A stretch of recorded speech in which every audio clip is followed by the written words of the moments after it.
With survivalists and preppers gaining mainstream media attention, internet discussion of military equipment and tactics frequently brings up the name William E. Fairbairn, most famously associated with the Fairbairn Sykes commando knife, used by military forces around the world, including the UK's SAS.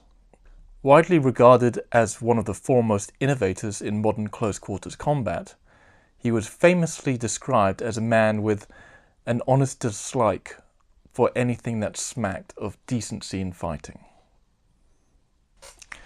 There are countless stories and rumours about William Fairbairn. I'll leave debating the effectiveness of any of his strategies to other, more knowledgeable people, and instead tell you two facts about the man himself. Firstly, he survived more than 600 street fights with gangsters while stationed with the Shanghai Metropolitan Police. Secondly, he devised and taught methods of disabling opponents using a single folded piece of newspaper. During World War II, his book All in Fighting was standard issue for British commandos and Allied forces. It was later reprinted under the equally appropriate name Get Tough for the American release. Simply put, it's brutal stuff. So brutal, in fact, that in 1942, the Germans distributed a flyer describing the techniques Fairbairn taught with his colleague Sykes to convince neutral countries that the British were barbarians. From both a technical and historical viewpoint, All in Fighting is an interesting read. The initial instruction of edge-of-the-hand techniques evokes memories of John Steed, James Bond and Austin Powers, judo chopping their way through campy, enigmatic villains. It also puts the stage fighting technique into its true context.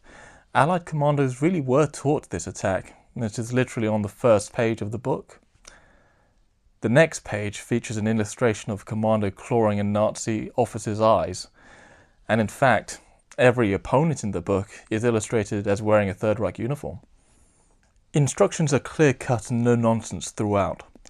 Directions for use of the Bronco kick begin with the words, "Your opponent is lying on the ground," and ends with the words, "Smash him," accompanied by an illustration of an Allied trooper descending towards the earth with both feet outstretched. Later, a method of securing a prisoner called the grapevine utilizes a tree, gravity, and said prisoner's own limbs in, well, what I can only describe as an act of diabolical genius. The tone of the book is unapologetically ruthless and gives a real insight into the mindset of a country at war. I recently learned that Fairbairn also wrote another manual entitled Self-Defense for Women and Girls, incorporating many of the same techniques from All in Fighting. Considering the latter contains no fewer than 9 illustrations of men's testicles being kneed or otherwise pulverized, I'd certainly like to pick up a copy of Self-Defense for Women and Girls, just to see for myself how Fairbairn advises young ladies to deal with pushy advances in the theatre. On that note, I'll leave you with these images of testicular destruction, accompanied by music from The Nutcracker by Tchaikovsky. Goodbye.